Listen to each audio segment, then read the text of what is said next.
Shoecast! Welcome to the Stumptown Shoecast, where we talk quality footwear, how it's made, and all the things we love about it.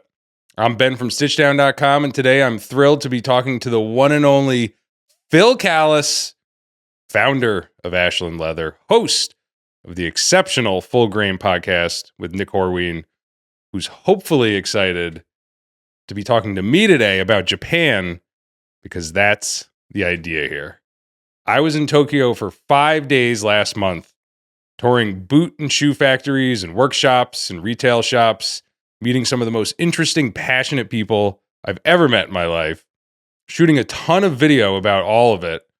And Phil and I figured that I should probably yap about it a bit on a Shoecast episode before I forgot it all. So Phil's in charge here. He gets to do whatever he wants. He's the interviewer. I'm the subject, which is a transition we'll make immediately after I tell you that you should absolutely find yourself in Brooklyn this October 12th and 13th for our boot camp mega event and community gathering at Industry City. We'll have boot and shoe brands, big and boutique, a whole contingent of tanneries, leather goods, clothing, the boot camp workshop powered by Brooklyn Shoe Space and Tandy Leather, where you can take classes to learn leatherworking of all kinds, industry panels, live podcasts, I think including the Full Grain podcast hosted by this Phil character over here, and one big party amidst it all.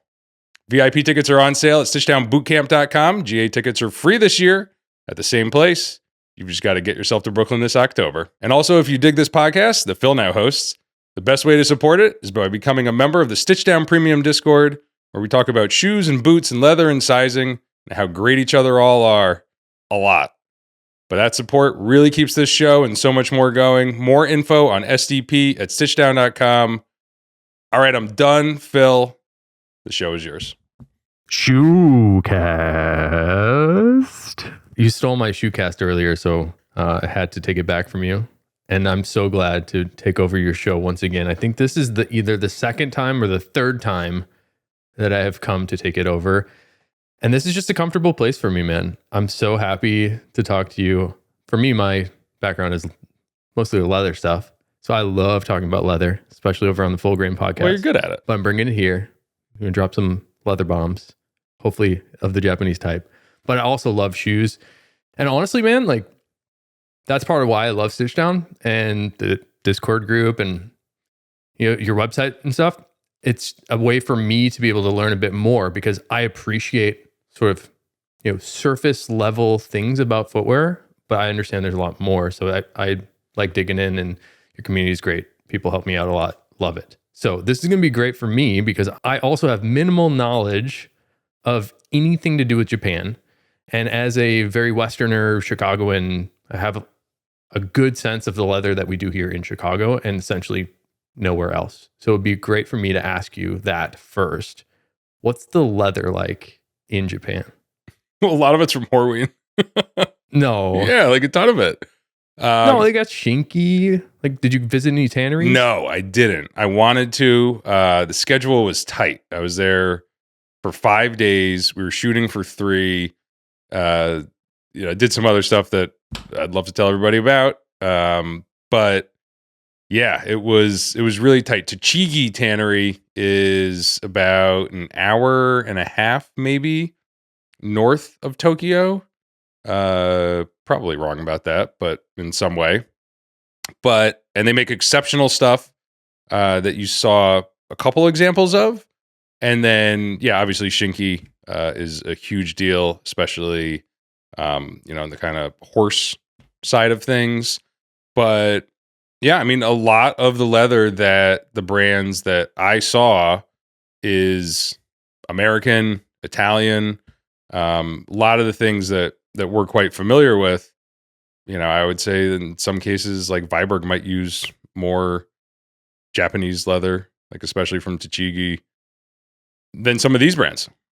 There's like a cross-cultural thing that I feel like I keep coming across where Americans are very interested in Japanese denim, for example, and a lot of Japanese culture, and vice versa. It feels like a lot of Japanese people, for example, happen to be my customers of small leather goods that we make in the United States, in Chicago.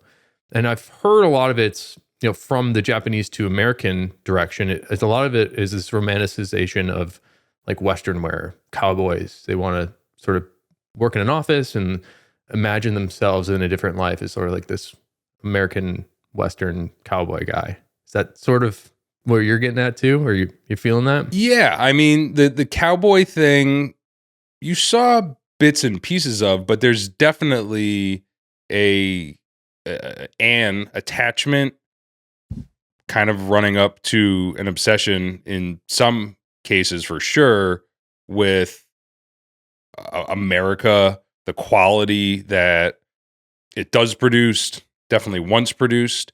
Really like the more than a primer, like the Bible on that is this book Amatora, written by W. David Marks, which I read leading up to the trip on the plane. Just got it done in time to fully understand everything. It's absolutely fascinating. It's the subtitle is How Japan Saved American Style, I believe, and it really begins with Ivy style and the kind of there's like curves to it, like up and downs in terms of Japanese fashion that really lit this spark, right? Like we're in post-war. A lot of it actually before that started with American military clothing because there were American military in Tokyo, in all sorts of parts of Japan after World War II, and people started to get their hands on some of this military clothing, pants, jackets, all that kind of stuff, and then denim. Like people started hunting denim, going over to especially San Francisco, LA, and realizing that there was all this fantastic American denim, especially Levi's, but Lee, other brands, that they could buy for basically nothing and bring back. And there became this fascination with those products and the quality behind them and the heritage behind them. And yeah, I mean, it's very interesting, right? Like after the war, you might expect that maybe there like weren't the best feelings about America over in Japan, which would be completely reasonable, I would say. But over time that changed. I think that, you know, like the military there was actually like kind of cool in a way. And yeah, especially like everything in Japan historically. And, you know, you hear this while I was over there, but also in the storytelling, especially from these boot brands, which is, you know, what I'm most familiar with, is really driven by youth culture. Like there are young people in Japan who, ever since that post-war, and there's like a lot of background in this book, and you can hear about it from people over there too, that there was actually, let me put it this way. Michio Suzuki, who's one of the people who was instrumental in this entire trip. He was the GM of Red Wing Japan for about a decade and a half, is, you know, in part responsible for the Red Wing heritage that we know today, you know, in the States and worldwide. Kind of going back into the archives, finding these old patterns, reviving them. Like the Iron Ranger was originally an 8-inch boot, right? Like there was no 6-inch boot until they said, maybe we should chop this thing down a little bit. And the Beckman and, you know, the mock toe certainly existed, but there was an incredible amount of detail that was put into the research of everything down to the thread that was used and the type of needle that could accomplish these old patterns. And the first question, I have a video, about 45-minute video interview with him that will probably come out after this airs. And I said, why all of this, right? Like, why are there all these cool boots? Like, why do people care about all this so much? And, you know, certainly other parts of Japanese fashion. And he's told me that when they go to school, and you see it to this day, they have to wear uniforms, right? And like everybody's uniform is the same. There's a lot about that in the Amatora book as well, where people started to wear the same jacket for a very long time and kind of let it get tattered and intentionally not mend it. So it was ever so slightly different, and that was seen as cool, right? Or in certain cases, transgressive. But that's what the young people kind of wanted to do. They wanted that little tiny bit of freedom. But at the same time, there wasn't designated footwear in any of these schools. So everybody got to wear whatever they wanted on their feet, which led to a very footwear obsessed culture over there. That's how they could express themselves, which is really cool, and very interesting. And so, yeah, kind of zooming back to, let's call it the 50s, there are young people wearing American military garb, which people didn't love. Like the Ivy style was seen as also transgressive and rebellious. We like to think that, okay, that's somebody who's like kind of put together, but they're not wearing the suits that Japanese business people, but really everybody at that point kind of wore. Like if you were a respectable Japanese citizen, you wore a suit. And they were like running them off the streets with the police, like especially in Ginza, where a lot of them hung out. And it was like still a gigantic, at this point, rather glitzy kind of shopping district. And, that made it cool, right? And eventually everybody kind of became okay with it in a way, and other subcultures started to arise from a fashion standpoint.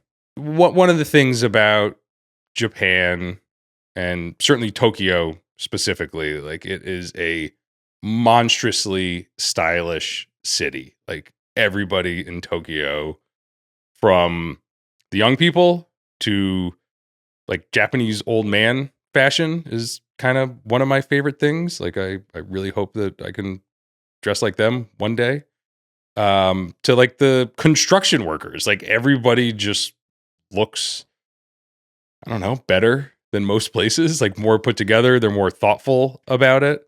There is this license in Japan, and certainly Tokyo, to invest oneself in a subculture, which in a number of cases is kind of this ported over American subculture that they, for whatever reason, became obsessed with.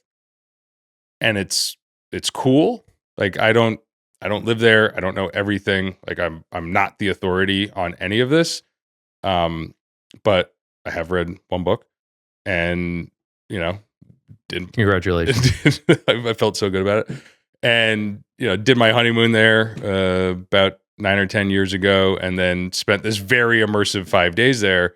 I think in the States, you can maybe sometimes be looked at as odd if you're really into a subculture, right? Like I like to think that there's a growing acceptance of various forms of nerdiness in America. But in Japan, whether that is just accepted, that's something that you can do, and people will be like, hey, that's totally great, or it is this rebellion that young people kind of form together around, and kind of carve out what will happen in the future in a way, even if it's not necessarily smiled upon by the old guard. There's actually something really cool about it. And like think of people who play like Magic. Oh, what are you playing, Magic, the card game? Like I've played it before. It's actually great. I wish I played it more. Sure. I imagine that maybe that's an analogy, or maybe that's actually something that's also like highly celebrated there. Like just throwing oneself into something very, very, very deeply. And in the case of boots, that reflects American workwear, or rockabilly, like American rockabilly from the 50s, which this one brand, Attractions, Tomo from Attractions, is this huge rockabilly guy. And the shop is in Harajuku. I'm going to mispronounce everything, as I always do. But that one's close enough as an Americanization. And there's this massive rockabilly scene in the park over there. And there's people who just hang out and dress as cool as you possibly could imagine. And like Tomo drives a vintage motorcycle, I think from the 50s, to work every single day. So this is kind of the question I have, and I'm sorry to interrupt your thought. I guess I do have the question, but before I get to that, I'm kind of curious. The real question is, over the course of now 70 years post-war, 80 years of post-war, has the interest and fascination of that individualism of wanting to be, wearing military style boots, for example, is that something that has been a consistent for all these decades, or is that something that, as far as you know, is that something that went away and now is back, or is it now again like a counterculture sort of subculture thing? Like, where's the American war style, I don't know, World War II vibe in Japan now in terms of like a trend line? I mean, we can sometimes fool ourselves into thinking that everybody in Japan is wearing like really cool American like military or workwear boots. Not the case. Like there's a lot of people that live in Tokyo, and they're all dressed wonderfully. But no, I mean it is a subculture. Like it absolutely is. Now, like in Harajuku, you see a ton of that. Like there are, I don't know, 100 vintage stores. Oh, cool. Just everywhere. Like in the basement, in somewhere up in a building that like you can barely find. Like those are the really cool ones. There's also huge brands there now, and it's you talk to people, it's turned into something different, but that does persist, and that's everything. There's other areas, Koenji, which I didn't get to on this trip. You'll find incredible old Aldens, especially like these huge shoe stores that just treasure great American footwear, somewhat recent, but like definitely from the past and different. I mean, this I didn't do this one on purpose, but this Champion sweatshirt that I'm wearing from the 80s, I got in this Koenji place. So like, this isn't anything other than an American sweatshirt that was made in America. And, it was probably better than what they make now. And they love that. But yeah, specifically you see, like I got a couple pairs of old military pants in Harajuku, and there's also stores that sell Supreme, right? Like vintage Supreme and Stussy. I think I'm putting I think what I'm supposing, and maybe this is uninteresting to the audience, but I'm kind of supposing that there's a 40-year wave of cycle where it's maybe 1940s, 1980s, 2020, right? You get this wave that comes with generations of nostalgia. So for example, today I was actually on my way golfing in Michigan to go see the Grandstone guys in golf. I'm the world's worst golfer. But on the way there, passed through the city center of Chicago, huge metro hub, and I see a couple younger people, maybe in their 20s, wearing 1980s Metallica t-shirts and like sort of this 80s vibe. And I've heard about this before and haven't seen much of it. I don't get out much, Ben, but you're busy. I've heard about this, and it's this nostalgia. Well, it's like, my dad was into that. Like, so my daughter might be like into Metallica too. So I'm wondering if it's a similar analogy here with some of this fashion as well, where is it nostalgia interest, or is it just strictly something else? Maybe it's more functional. Like they appreciate something more than just the nostalgia. Well, there's a great story on that, and I don't remember what it was. It was either in the Wall Street Journal, Esquire, or something, about why are all these kids who have no idea what Nirvana is and no idea who Kurt Cobain is, like wearing these shirts? And the answer was like in America, and like the answer was they're not quite sure. And a lot of times, like you will see, there's also a great article recently, also in one of those publications or something else, about how like your socks, like old people are kind of identifying themselves by wearing like no-show socks. And dude, I have high socks right now, which is hip. I'm wearing them right now. Yeah. I've been wearing high socks and yeah, like, I don't know. Apparently that's cool. Yeah. It's cool now. So they don't know that I'm old. You're not old. That's how you get the Riz. That's how you get the Riz. And I think over there, and again, like, I think it's dangerous to put any blanket statements out there about Japan, right? Or Tokyo or any of it. Because one, they're not going to be true. Like, blanket statements generally aren't. And two, again, I'm not the expert. But I do think that it is safe to say that there is an appreciation for craftsmanship in that country that in a lot of ways is tough to parallel, I would say. And that's not everybody. Like, this idea, I think that there was actually a great chat in the Discord while I was over there. And like, my sleep schedule was a mess. So I was shooting video and like eating at 7-Eleven, which is, they have lots of very good stuff there. And a couple other good meals, but up, right? And hanging out and talking to people about what I was seeing over there. And somebody brought up this point that, like, the idea that all Japanese people are inherently talented and driven craftspeople is like really not true, because how could it be, right? And also, you know, kind of, I don't know, it gets into like some sticky territory, let's say, to put that over a whole nation. Sure, certainly we can't generalize an entire society or country. No. But we do have Jiro Dreams of Sushi, which I think sometimes as Westerners, we see that type of content. Man, that's a dedicated life. Right. There's Jiro. Like, there is this YouTube video that I would recommend everybody search for it. Search for Japanese book repair on YouTube. And it's like not this hyper produced video.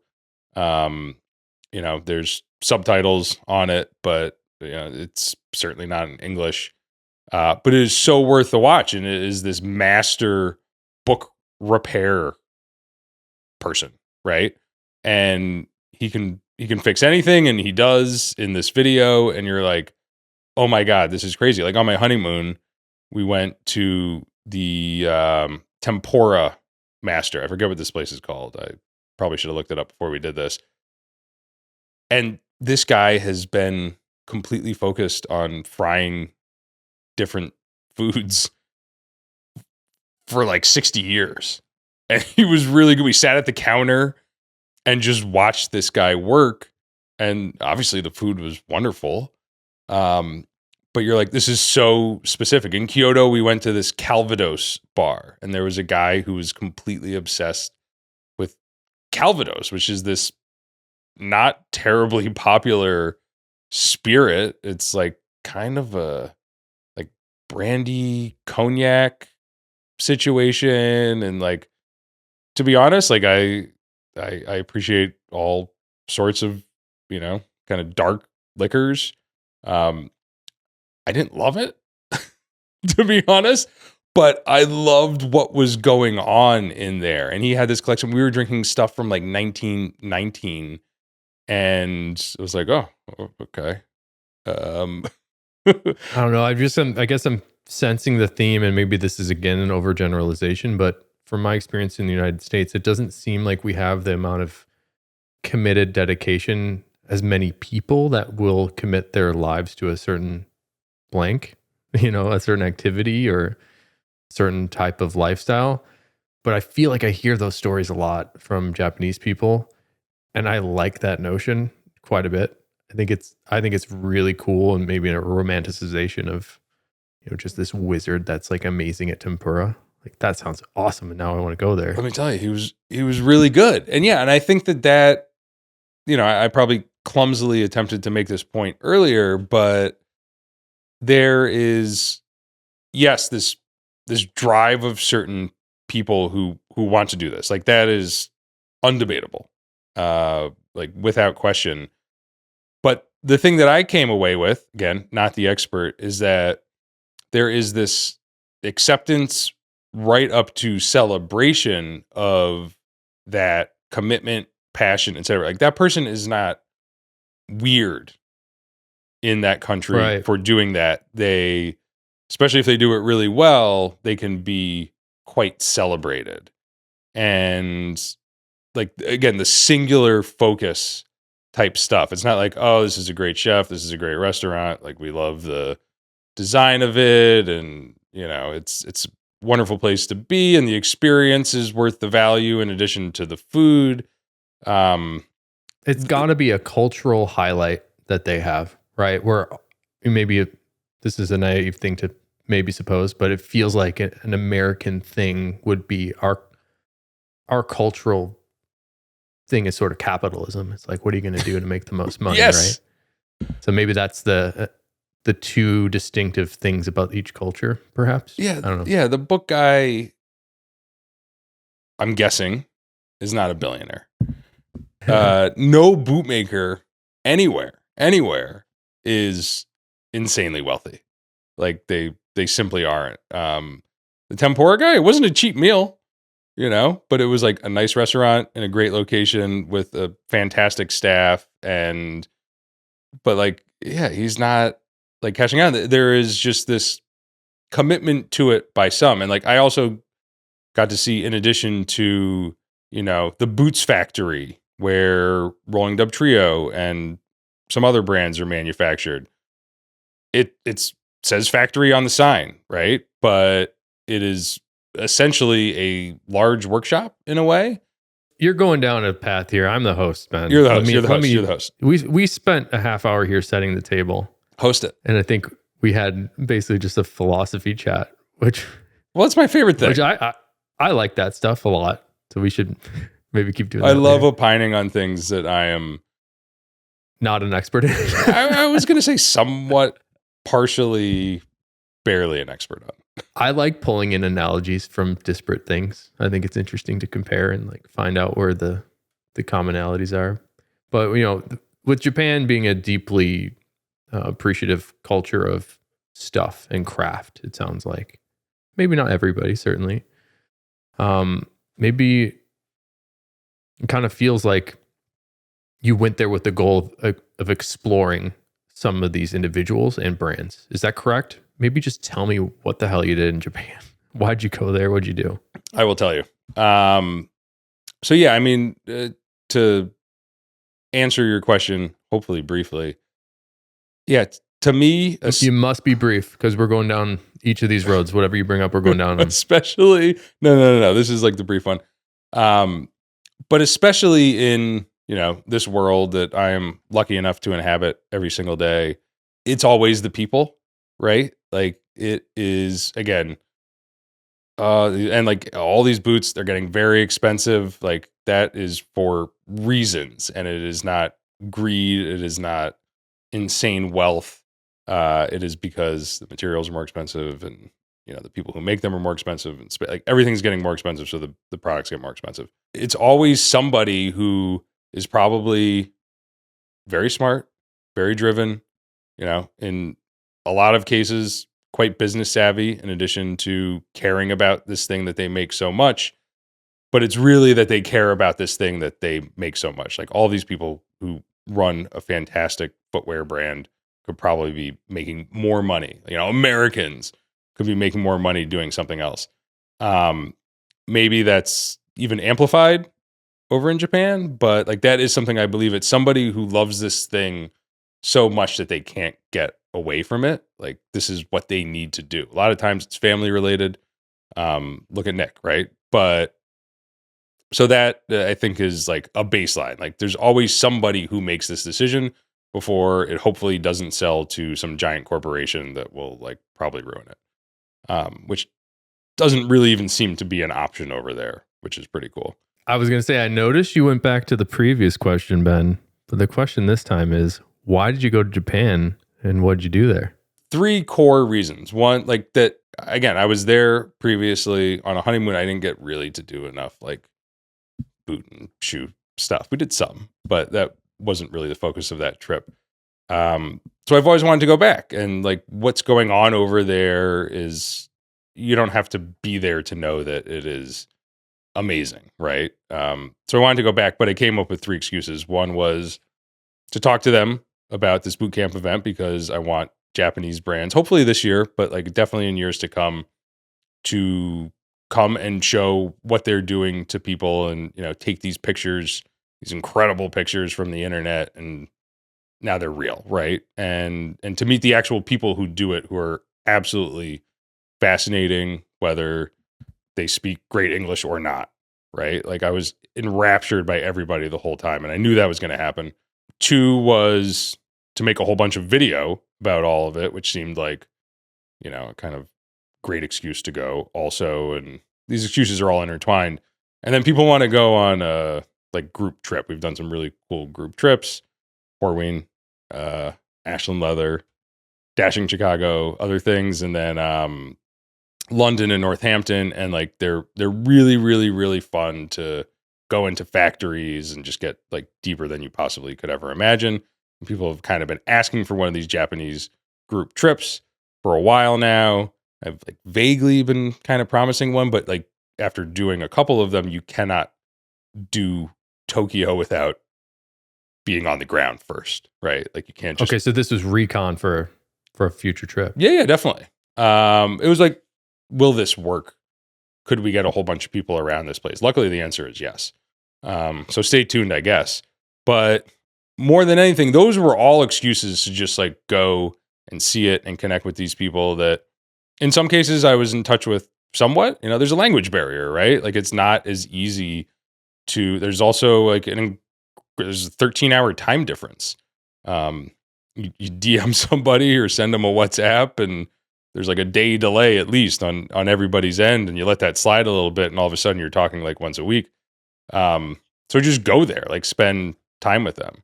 So you didn't go too much outside of Tokyo? No. I mean, there simply wasn't time. So I took like I don't know, it's like a 7:00 flight out of Newark, which is a great airport these days. Don't be afraid of flying in or out of Newark. They've done a wonderful job.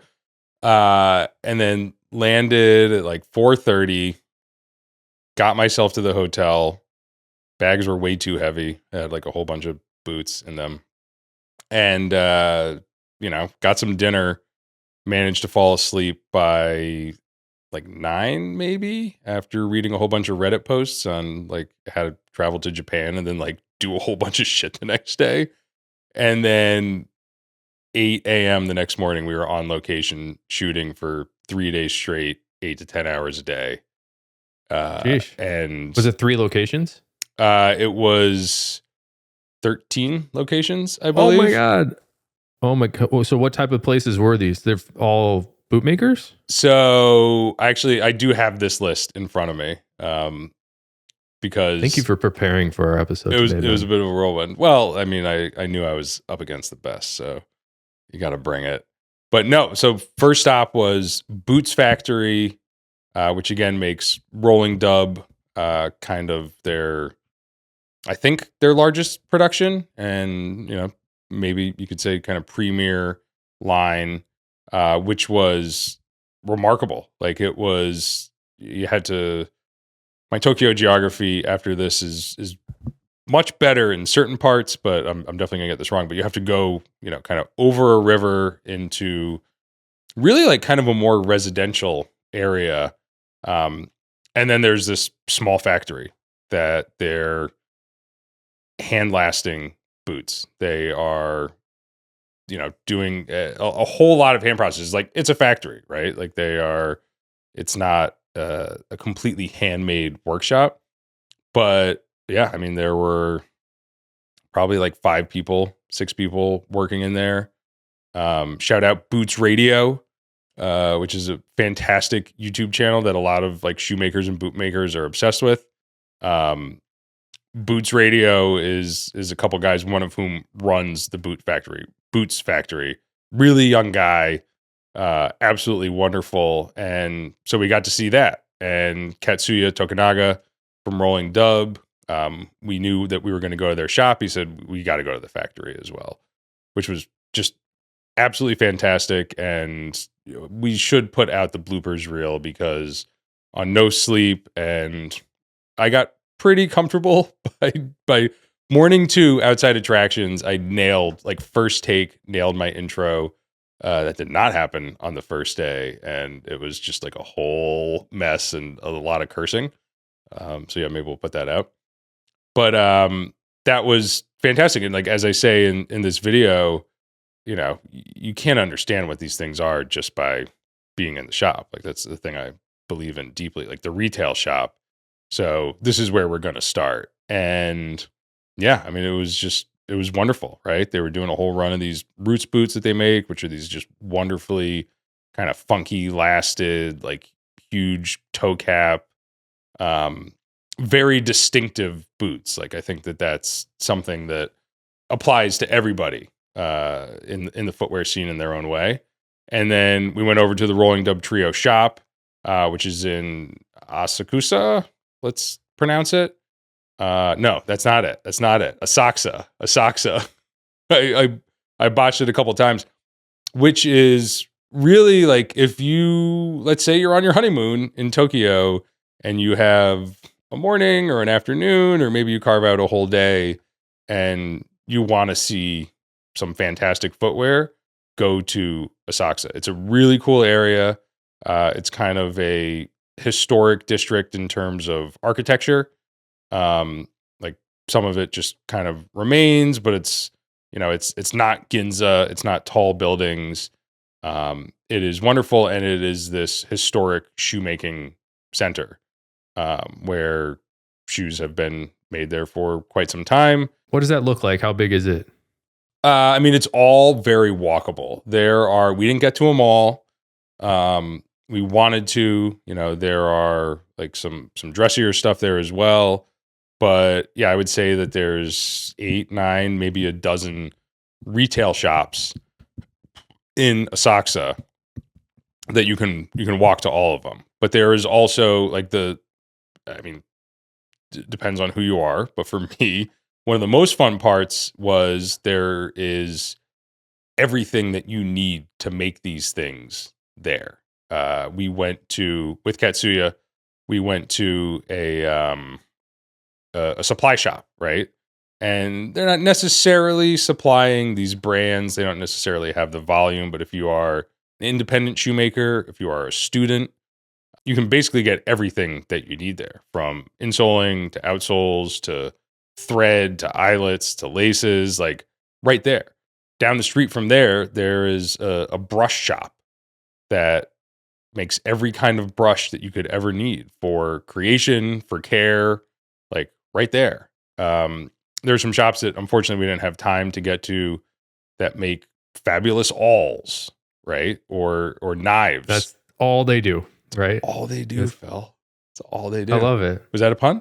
Yeah, there is like this hub, this epicenter, right? And like this is one of the things that I kept coming back to, especially as I wrap my head around it all and talk to people. Like, the fact that you have production of any scale, right? From individual workshops, and like this is more true in Asakusa, but definitely in Tokyo writ large.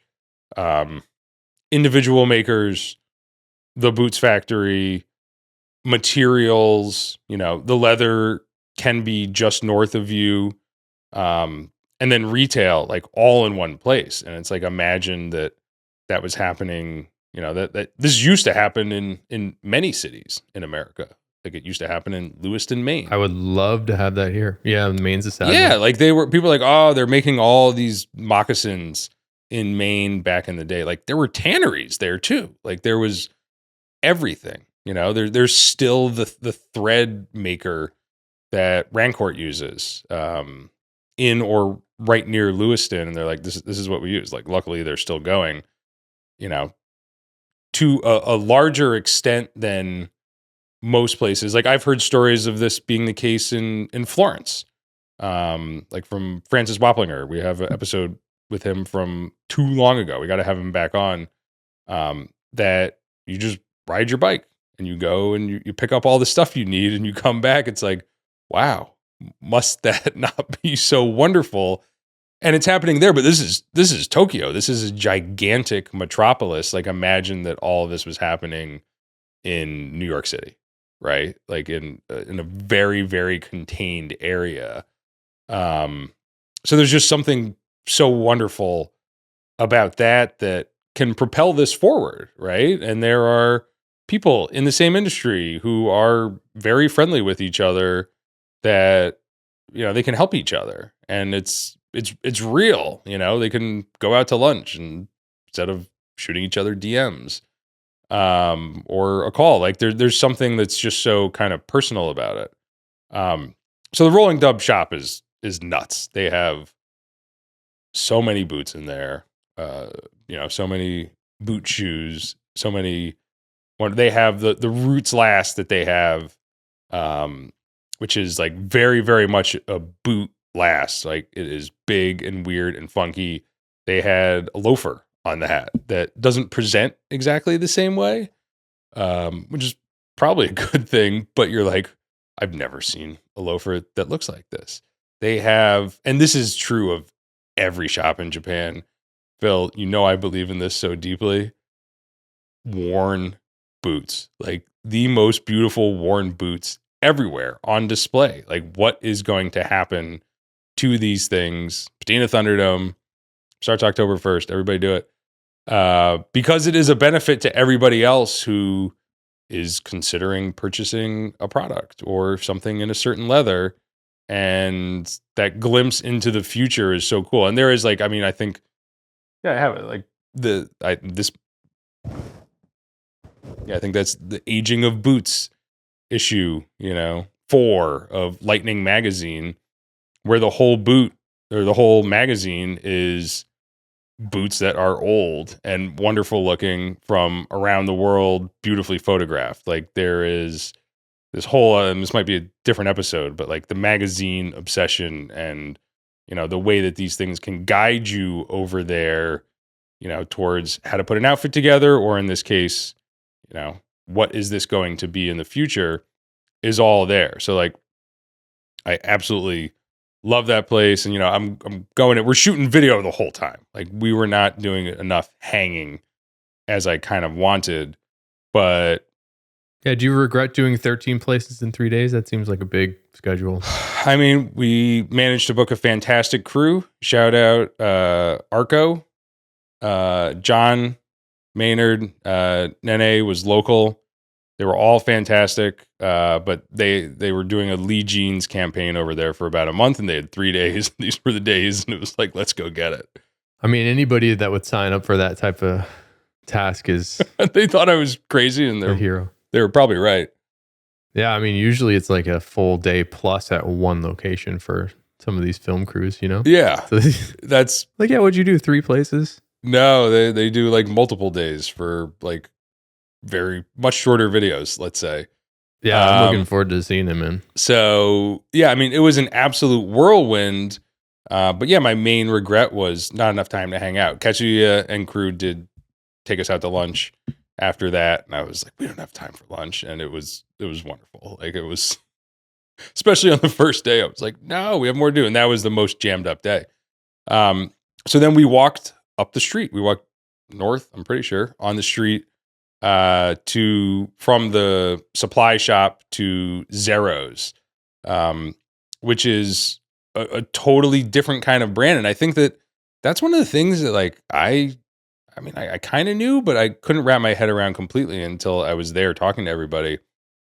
All of these brands, what they do, the product itself, how they do it is largely completely distinct from the next. Like, often all 3 of those things, but at least 1 or 2. At Zero's, they are, they're sold in a couple shops now, which is great, like ready to wear East West apparel. Like, we cover them in our roundups. And I there's some things bubbling up where you might see them stateside as well, which I think will be fantastic. They're a made to order brand. And you go into this shop, and we met Sho, who is wonderful and very young and very talented. And it's kind of, as I understand, him and his dad making all these boots, not in the shop in this case. Although there are, well, I guess there's not really examples of that exactly for this particular type of footwear. Offsite, but they have samples and examples and kind of anything you can dream of, and leather and lasts, and you go in there, and most people are ordering them individually. These Zeros boots, they will build them differently. They will build them with fewer midsoles, as many midsoles as you want. They are so solid. Like, they're absolutely huge. The way that this is like a commitment thing that I do feel comfortable talking about. Some of these engineer boots that people are wearing over there and buying and very intentionally ordering are unbreakable and weigh thousands of pounds, and they are so fucking cool. And like the Zeros that I was handling, whether they make a fantastic engineer, they make a great lace to toe boot, they do all sorts of stuff, but they were like the most serious. And I think that's the thing, right? Like, you see these pictures, you're like, oh, cool, these Japanese boots, like, they're perfect. But until you go and pick them up, you don't really understand the differences, which is a big reason why I'd love to see them showing that to people at the bootcamp event one of these years. And so, I mean, that place was just absolutely wonderful. Little sleeve of a joint. Show was incredible. And then we went to Brother Bridge, which is kind of the opposite. It's like a bit of an offshoot of Rolling Dub in a way. Suzuki-san, who runs it, was previously the man who's also, like, to this day, I didn't ask everybody how old they were. They kept asking me. But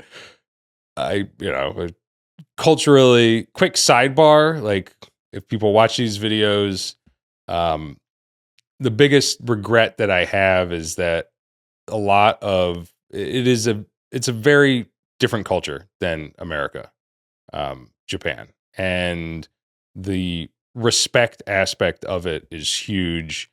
Whether that is trying to speak as much Japanese as you possibly can, which for me was not very much. Like, I want to learn more Japanese before I go back next time. Just the way that one enters a place and introduces themselves. Like, it's very important to them, and it should be very important to everybody who's over there. We did all that, and then when the cameras got rolling, I was, terrified and nervous and in a rush, and was probably just seeming like a buffoonish American, right? So don't do that. Like, don't model maybe what you see on camera. Do what happened when that half hour before we actually started shooting, which you won't see. And we'll see your courtesy in the outtakes.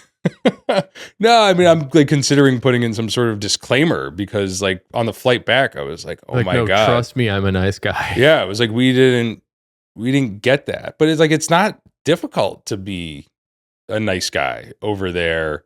I just don't know if we captured it well enough. Anyway, I don't know how old he is, but he's not old. He was previously the manager of the Boots Factory, like running all the production. And he started this brand, Brother Bridge, which, again, you look at the pictures, you're like, damn, these are kind of perfect Japanese monkey boots. They have a wonderful service boot. They had a kind of like apron stitch mock toe that will be coming out soon, that I was lucky enough to try on and wear around a little bit. But they're in some ways the opposite of what the highest, most extreme end of Zeros is, which is it's a really lightweight boot. Like, they're not really using a midsole in a lot of instances. Certainly not a big heavy one. And you pick them up, you're like, oh my God, these things, it's like you're swinging the weighted bat in the on deck circle, and then the regular bat feels like nothing, and you're just hitting dingers like, Sammy Sosa was, in a totally natural way. And not corked. No. He himself wasn't corked either. And it was just wonderful. And like his, there's all these influences from this passion that they have, the specific things that they love themselves, but also his dad was a boxer. and he had these old boxing boots hanging up, and the monkey boots that they make are like they have a product that is less of kind of like a work monkey boot as well, that is based on like old leather sporting shoes, specifically in this case, obviously, like boxing boots. And you're like, man, like this is so cool. Their model is named after like an old famous American boxer who's, I'm forgetting which one right now, and I'm like a lapsed boxing fan, so I feel bad Let's about call that. it the Foreman. It was called the Foreman. Like the grill. I think it was like it might have been a middleweight, but yeah. And then we walked around the corner and we went to their sewing factory, and this is actually one, because there's stuff on Reddit that's out there that, you know, they were having their uppers sewn abroad, right? And at one point that was the case, but it persists to this day that is the case. So, you know, Brother Bridge is not fully Japanese. It's around the corner. They're sewing the uppers right there. Like there were 2 or 3 sewing machines going. We got footage of Prove that. it, Ben. Did you film it? Yeah, we filmed it. We got it. There you go. Yeah, just wait for these, you know, 22 hours of footage to be turned into YouTube videos, and then you can see it. And it was just absolutely wonderful. And then Michia, who again was instrumental in all of this, we had a translator lined up. He's the best, but he had a family situation come up, and I got a DM at like 6 a.m. the first day of shooting. He's like, I can't do it. Michia came to the rescue. He came and did translation for us throughout the day, along with Marvin. Shout out Marvin, who works for Brother Bridge and a couple other brands. So then he took me to Menezzo Sport, which was not on the agenda. We do not have footage of this place. I do have some photography, but is this absolutely incredible project that is based specifically on old, often American, but not exclusively, like European as well, sporting shoes, and like bowling shoes and old track cleats that were all made of leather and like rubber, like hadn't been invented yet. You had this incredible archive and this small workshop, and it's done with bespoke level skills. Like the way that these upper pieces flow into each other due to skiving especially is astounding. And you're like, this is such a specific product. I actually kind of love bowling and bowling shoes and that kind of thing. So like I was certainly drawn to it personally. Like bowling shoes are that's like a term you throw around for shoes that are ugly, right? Not these. Like follow Menezzo Sport on Instagram. And I was like, this is it, man. This is kind of maybe the purest representation of this idea that one can follow their passion as far as one could possibly imagine following any, let's face it, obscure passion in this way, and make some of the coolest, most interesting, most unique things that you've ever seen in your life. I wish we had the cameras in there, but you know, it was like 9 o'clock at this point. Should I keep going? There's more. There's more places, huh? Was it mostly stores in that vein, or are you talking more? I guess they're sort of workshop retail store combos. Is that the general sense of some of them? The sewing factory for Brother Bridge was around the corner, but people aren't really making the things in the workshop. The best one, the last stop, but the best example of this that has nothing to do with boots was Addict. Addict clothes, Addict boots. This hat that I'm wearing, I went back and got this Addict hat the day after because I was rushed out of there, and I was like, man, I really should have gotten that hat.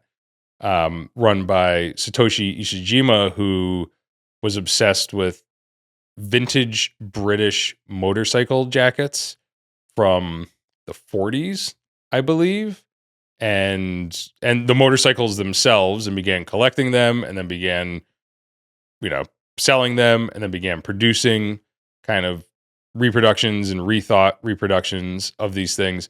He has a functioning vintage motorcycle workshop, like shop, a motorcycle shop in his retail shop.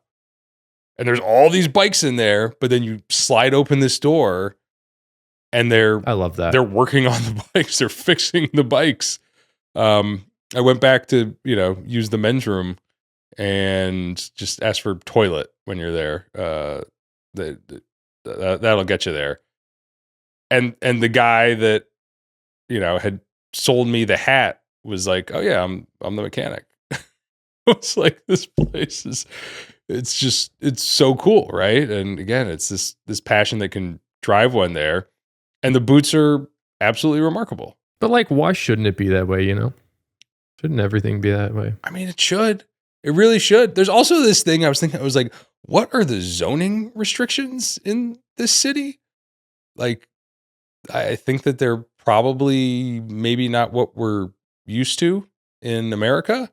Like, that was not really it was not a retail district whatsoever, number one. It was like largely residential. There weren't a lot of businesses at all. And he's also running a motorcycle shop. Like, and it was beautiful. So yeah, and like now we're kind of at the end. But yeah, Addict, I mean, they make these incredible side zip boots, like completely dialed in engineers, like in terms of like the weight and heft of them, probably between a Brother Bridge and a Zeros, and like even the Rolling Dub stuff, I would say is like a little more like heavy duty, like really perfect, great service boots, a fantastic lace toe boot. And, just talking with Isajima-san and everybody,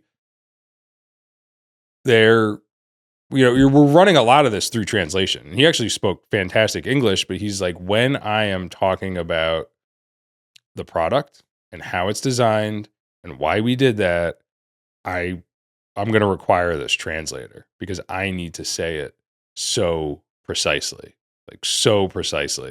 and make sure that you send me this video to make sure that the translation on your video is accurate. I was like, absolutely. Like, we need to get this right.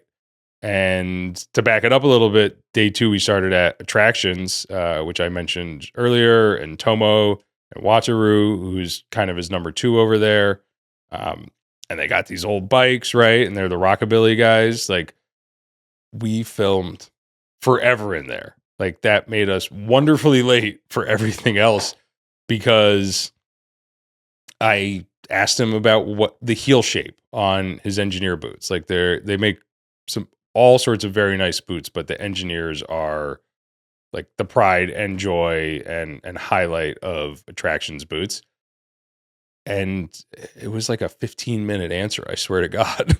I was like, this is the best thing I've ever heard. Like, that none of this is accidental. Nothing over there is accidental. So that was great. And that, again, it's right in the middle of Harajuku. There's fantastic shopping left and right over there. Full Count's right around the corner.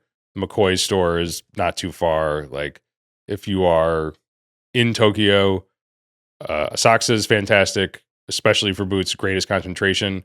But get to Attractions, get to Harajuku, go to the park. Like, it's crazy just the action going on over there. Well, and if we can't make it, we have these videos coming out. Are those coming out? I guess we're recording this in June. Are those coming out in July? What do you think? What are you feeling? If all goes well, especially with this translation, which we are going to spend every minute necessary, like, that is going to be like the last sticking point, basically. Hopefully we'll have 1 or 2 out by the end of July. Oh, nice. If all goes well. But I have a couple more questions for you, Ben. I got more to talk about too, but oh yeah, should I let you roll? Should I let you keep going on? You have more places? Is that what you meant? yeah, we got to do a couple more, and then you can ask me questions because you are running this. This is your show. I don't really feel comfortable with you pushing me around on my show, Ben. No, you shouldn't. It's your show. And so then we went to Red Wing, Aoyama, and it is the flagship Red Wing store. And in some ways, like, without the Red Wing of old, but also Red Wing heritage, kind of giving everybody license and creating this really like new burst of interest, right? Like, kind of not even a couple decades ago at this point, you could say that a lot of this stuff might not even exist, or at least not have the resonance and following that it does. So Yuki, who's the current GM of Red Wing Japan, was there. The shop was fantastic. They have very, very, very old vintage boots there. These incredible patterns that I, shot a text to Mike Larson. I was like, you got to bring back these lineman boots. These things are the best. He's like, oh, maybe, I don't know. And it was just, it was a sight to behold, right? Like, I would say there are a lot of great Red Wing shops all over the place. Fantastic one in New York, unfortunately, doesn't exist anymore. Like, it's not a given that even you could have like a true Red Wing heritage with all the beat up boots in there. Like, they had them. Go there. Don't remember the name of the place we went to for lunch, but it was basically right across the street. And I had some of the most delicious fried chicken with some sauce and some rice and the soup, a little salad for seriously like $7. Like, you can get fabulous lunches in Tokyo for $7. And the exchange rate was, it's not necessarily, depends on who you ask, but not necessarily the best thing for Japan right now. But it would have been $10 otherwise. So we were there, and then we went to Gelato, which is where Michiya-san. That classic Japanese favorite. It really is. Like, they make fabulous clothing, like really, really, really cool stuff. Very approachable. Oh, I thought you were talking about the delicious dessert. Yes, that too. You had gelato and they didn't have it there. Jelado. So no, but every time I've been in Italy, my wife and I eat gelato, spelled differently, twice a day. You got to enunciate here, Ben, on my show. Thank you. I'm working on it. I think maybe I should put down the scotch. And it's this fabulous clothing store that, anybody can find something in there. They have some really cool boots. They had like whites and nicks and that kind of stuff. But then Michiya-san also has his line, the Two Monkeys, which is one of the most considered pieces of footwear that you could possibly imagine. These sportif or sportif boots that they make, these mock toes, are astounding. And just like bespoke touches and almost like a spade sole, but not in a way that like you would be afraid of them, and like this really tight waist and lightweight and beautiful leather choices, and he knows what he's doing. Like, that was already known, but to see this product was incredible. And then got to try them on. I was like, oh, they fit. I'm in the Discord, like telling everybody, I'm like, okay, here's the sizing. Like, these things, they have a lot of room in the forefoot despite being tight in the waist. Everybody's like, oh shit, this is great. Staring and Strange just actually got some of them in, which is great. And I think that there's some other US potential for just, being able to get them a little more simply for people. And so we did that. And then I did this 45, 50-minute sit down interview with him of like, what's happening here? Tell me everything. And it was great. And then we went to Hopesmore, which I posted a video on Instagram a little while back, like a 90-second reel that has like 500,000 views or something, like quite rightly. Like, that's, it's a boutique page. We don't see that all the time. That is full of hundreds and hundreds of vintage Red Wings. Like, I'd say about 70-80% Red Wings from every era, every style, all this Japanese stuff that we can never get. But also just, like Black Prairie, Beckmans or something like that, maybe were available, but you don't have now. And it is just this phenomenal collection that Fukushima-san, who runs it, has put together, and like the prices are quite affordable. But I walked into that place, like everything was amazing over there, and I walked into that place and I was like, this is the most astounded I've been this entire time. Like, I absolutely cannot believe what's going on in here. And they have whites and they have Russells, and it's very, very boot centric. And that was just a fantastic way to end out day 3. And I like stayed in the shop and looked around, and unfortunately they didn't have anything in my size. Like they do have larger sizes. They have a lot of smaller sizes, but that was a lot of the comments like, oh, they're not even going to have my size. It's like, they probably do. Is it what you want? I wanted like some old, kind of light, rough out canoe mocks, but they didn't have them in 10 and a half or 11. And that was great. And then day 3, we went to Clinch, which was obviously remarkable. The retail space is unbelievable, and we shot, kind of this boot shopping video, which we'll have this 3-part series of up there and talking to Minoru. Beautiful place, right? Like it's not like they just have a good lens on the camera when they take those pictures. Like it is everything that you want it to be. But then we spent about 4 hours downstairs in the workshop, which has a ceiling that I had to duck the whole time. Minoru's probably like I'm not like incredibly tall. I'm like 6 feet tall. Minoru's probably right there. And I was in danger the whole time. And he just like knew where to be like amidst these like joists and and we got him an interview with him talking about himself and obviously what he creates while he was actually making a pair of boots, which are like really cool and very special. And you can kind of get a glimpse of in these videos. How big is Clinch? How big is the facility? Well, I mean, not that big. And they have offsite upper sewing. That's not happening in there, but I mean, tiny, I would say. I mean, if the workshop is 800 square feet. Yeah, it seems to be a theme is compacted everything Tokyo. Yeah, exactly. Like it's all, everything's there. All the machinery is there. Like they had a toe laster that was taking up like 20% of the space that they don't even really use. But it's like, how do you get this thing out of there? Like it was just gigantic. I don't know. It was everything that you wanted it to be. And, to have that conversation with him while he was, largely while he was lasting and, doing some welt sewing, and then everything got really loud. But we captured it all. That footage is, that'll be one of the later videos. It's a lot to go through.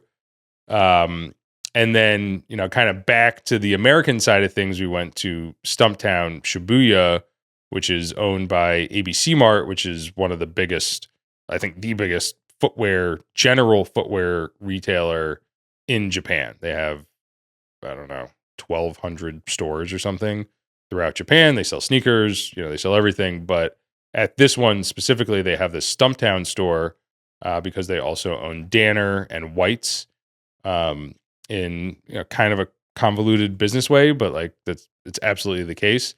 And it's incredible. Like there's all these Japanese market Whites. Danners, the only pair of shoes that I bought were these Japanese Danners that you can't get over there. They actually manufacture all the Japanese Danners in Japan, which is really cool. But like stylistically, like they don't make these. They don't sell them over here. I was like, okay, I got to get these. And I wear them all the time. They're super comfortable.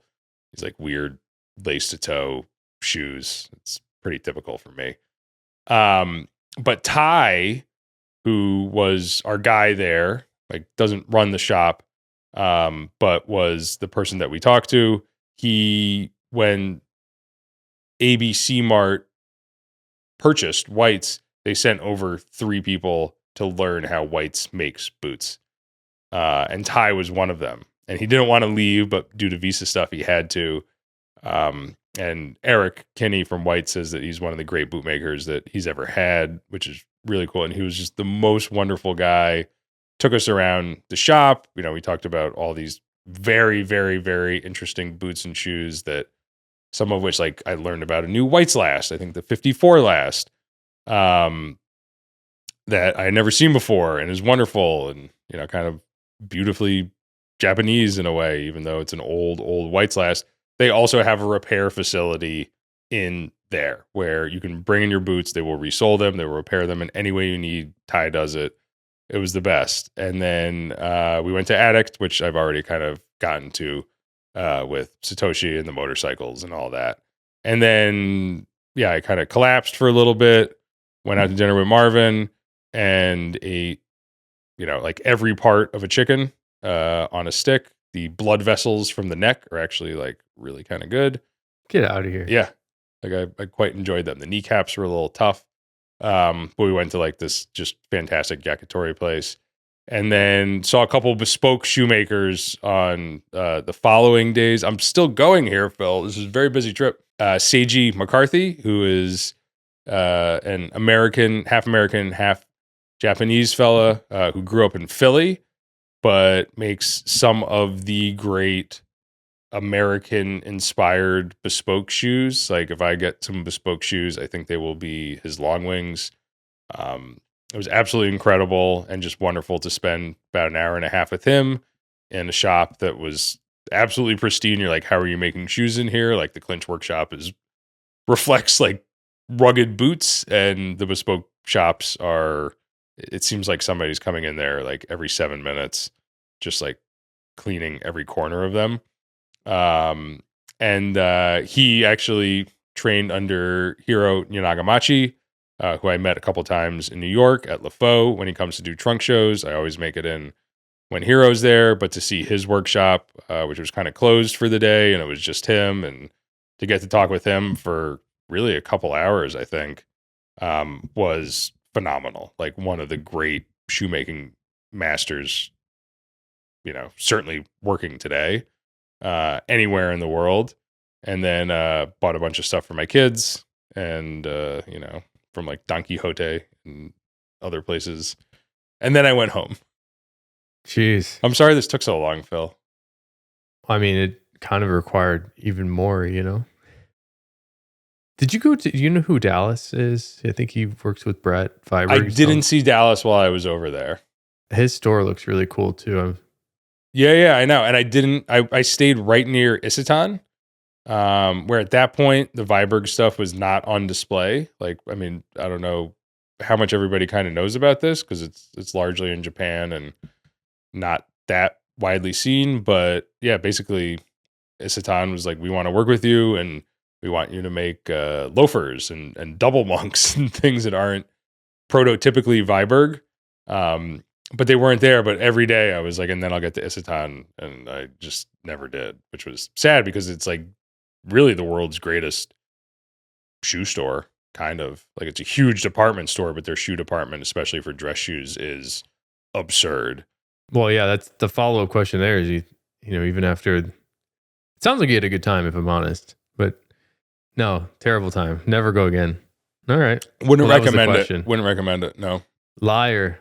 Well, my desire would be, if you go again, maybe go there, but also some tanneries would be my selfish desire. I think, obviously, I'm a little biased. I like looking at how things are made in a tannery, but also how things are made the shoe, like a cobbler. The biggest laments aside from me, especially on video, I think I did a good job in general, but especially on video, not modeling what I believe and certainly culturally the country believes is kind of ideal behavior. I don't think it was a disaster, but things were better when the camera wasn't on. So do better than what you saw was the tanneries and Goto-san, who was also about an hour and a half north. Shogoto White Cloud boots, about an hour and a half north, and tried to talk into it. I was going to spend a whole day doing that trip and being with him, and kind of using one of 3 video shoot days to capture what he does, which is absolutely remarkable. Like one of the great, kind of beautifully rugged bootmakers in the world, but not necessarily something that he wanted to do, no matter how much I wanted to do it. And there are absolutely zero hard feelings about that, other than me just kind of wishing that I had been able to get there regardless. But the timing didn't work out. That and Phil, the tanneries. They got some tanneries over there, I heard. Right, they're really nice. They are. They really are.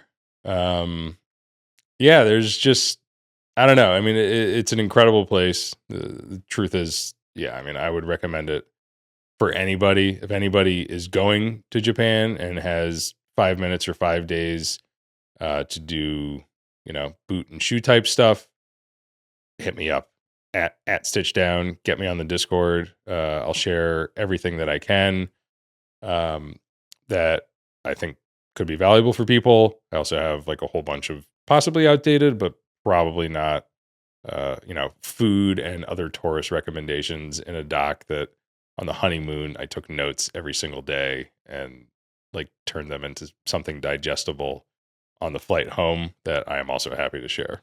So Nice. That's kind of you. I literally will take you up on that. So are you giving me hope that there's a potential future trip where you might document some tanneries? yeah, Or you're not willing to commit to that thought? no, I mean, You're not close to the idea. no, I'm not close to it at all. Like I want to do all of this, right? But like every trip over there is so like you can do anything. You can do absolutely anything you want in Tokyo. Like I grew up outside New York in a magical place called Long Island. I lived in the city for 15 years. I was there last night. Like I live near it now. You're supposed to say that New York is like the greatest city, right? Like that's what New Yorkers are supposed to do. And like in its own way, it definitely is. But like if it's not, it's Tokyo. And that has nothing to do with the boots. It's just the place. So yeah, I mean, it's something that I would recommend to absolutely anybody. And again, depending on, who you're going with, like what would your potential footwear itinerary be? Shoot me a note. We can figure that out. We can figure out how to kind of make that work for all parties involved, I think. I might pass on the neck blood vessel thing. They were good. I swear to God, they were good. All right. So how do they prepare that, out of curiosity? I mean, just like classic yakitori style, over, a little miniature kind of coal-fired grill. What is it, just like shrivel up? Yeah, kind of. They were good. The only thing, like, again, we ate the whole thing. Marvin's like, "What are you afraid of?" I'm like, "Bring it on." The only thing that I was like, "Marvin, you can finish this," was the livers, which was kind of surprising to me. Interesting. Yeah, it was just like a texture thing for me. Like, I like to think that I'm a very kind of open eater, right? At home, I'll be like, "No, I'm not going to eat this broccoli." Like I don't do it. Luckily, my daughter does. But when I travel, let's do it, man. Like anything you put in front of me. Did you film this? No, we should have. Should have filmed it, man. Next time. The film crew was tired. The thing is, like I was going to say, it's kind of like a bizarre foods episode, but I have a feeling it's kind of not. It's probably just like everyday foods, Tokyo, right? Yeah. I mean, like, like the food is different, On the honeymoon, the one thing, it was like giant clam season or something. And eventually we got, it was the clams, the bigger they get, the kind of chewier they get. And we went to a lot of great sushi places and, other places that is serving, kind of uncooked seafood. And when they ask you if you have any allergies, eventually we told them we were allergic to clams. They were like, "Oh, because you didn't want them." Yeah, it was. Well, it's also like, it's not that I'm like fearful of any of this. Like, I think that there's kind of some like dangerous, cross-cultural stuff that can come from that too. If however I'm kind of presenting this, but there was a lot of really, really, really good seafood and sushi over there, and I looked at it as an opportunity to eat more of that instead of these clams that everybody over there really loved. Eventually, we had a lot of dinners. It was a honeymoon. I think you may have mentioned this with the wall of, or many walls of amazing collectible footwear. But is there one thing that stands out that just absolutely shocked you? You had no idea it would be there? We did a lot of planning, so like huge surprises. I'm going to think about that while I answer with something different. But like hopesmore, the used boot store, there weren't like pictures of the place online, like you're trying to scout this remotely. Obviously you're talking to people both local and who have spent considerable time there to figure out like what to do. How do you jam this in? Like planning that kind of shoot schedule and scheduling it with everybody and transportation, like was not easy. So you're trying to make sure that you get it right. But when I walked in there, I was like, oh my God, this place is, I knew it would be good. Michi is like, you have to go there. You have to go. I was like, okay, we'll go. Great. I'll see you there. But when I walked in, I was like, whoa, this is the real one. Okay, I got it. So this was a place that we didn't shoot. I did get some pictures and spent about an hour and a half in there, but I was listening to Seiji McCarthy's podcast with Jesper on the Shoegazing podcast, kind of preparing to meet this guy who I'd never met, and sent a DM. I was like, hey, I'm going to be in Tokyo. Let's hang out. And he said yes. And he briefly mentioned this place, Super 8, which I had never heard of before. And it is basically the hopesmore of American vintage dress shoes.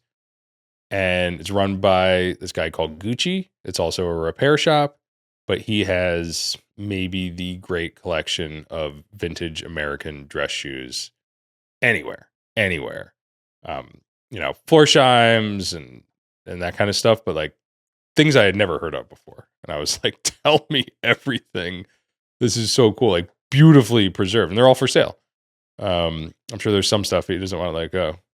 We should get that guy on your podcast here. Oh, dude, Gucci is great. Gucci is the best. And that place, Seiji mentioned it, and Gucci mentioned it as well. Like Seiji makes American classic bespoke dress shoes in his own way, like very much in his own way, obviously not deviating wildly. But it's like a 10-15 minute walk from his shop. And like, he just, as I understand, just goes there sometimes and they talk, and he can be inspired, and he can actually see these things that were made in some cases like 80 years ago and incorporate that into his work or not, but just experience them, and like that is this ecosystem that I kind of mentioned earlier, where it all can happen right there, from production to retail to materials to divine shoe inspiration. Wow, that's awesome. Yeah. I look forward to I got to see these videos, man. And I don't know, I hope you go there again, because I do want to see more of them. And I don't know, like you kind of mentioned in the top is, or maybe I mentioned it, in the same way that Japanese people have a sort of interest in Americans. Like I have an interest in Japanese stuff. So I definitely would like to go too. But because it's across the world, I kind of can't easily. So I'm looking forward to these episodes over the next few months. Yeah. I mean, it's a taste, but there's nothing like being there. All like the clothing. I had all these plans to like go clothing shopping and all that. Like I didn't get to it. Like and just food. Like I had some fantastic meals there, but not enough, like I was on the job. Obviously the food there is like very good, and you will most likely, I can't guarantee anything, return not dead. What do we miss here, Ben? I know you sort of went over the whole trip, but I'm trying to think. Maybe it's like, what's one thing that you think people are going to love, like of the videos that you're going to produce? What do you think is going to be like a hit? I think the Clinch video is going to be really cool. I think the process stuff that we got is remarkable. The fact that I was able to talk to, like, I mean, look, Minoru, I had met him once in New York. He actually came to our boot camp event before the show opened. We were still setting up, and, indicated that he liked it and was really impressed. And I was like, man, this means a lot. but we're not close, right? Like he's not somebody that I talk to extensively all the time. So getting the chance to, start with like, who are you? Like, where'd you grow up? Was really cool while he's lasting a boot. That was pretty special. I think that just, like the visuals that we got from it are really cool, and, understanding, getting in deeper with how they do what they do. I mean, they're all going to be great, right? We basically, it's going to be 3 shopping videos, all 3 days, just chronologically, including the clinch, and then that'll be a separate one. And then, this conversation with Michio-san about what is this all, with probably the foremost expert on that exact question, was really quite special. It was great to get to spend a lot of time with him because he's somebody that I've been in touch with for 5 years, but had never actually met, I would love to go there, and it's very difficult. So having some experience is really neat. So sometimes I'll even go on this is nerdy. My buddy Justin and I will go on Google Maps, and we'll do a screen share on Discord, and just like do a tour of Athens together. Like walk it. You click the arrow. Yeah, just like, look at this. Oh, look at that, guy. This is so awesome. And we'll do like a weird walking tour virtually. But obviously video is way better. So that's why I would like to say thank you with great respect. And then the goodbye part would be, so we're at the end of the episode here, Ben. And I don't know how else to end the Shoecast. I forget how you do it.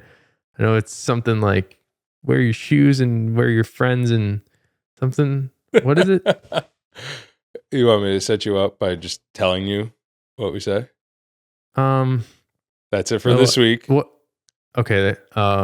Wear your friends. No. Wait. No. Keep your shoes on your feet and your friends in your pocket. Yeah?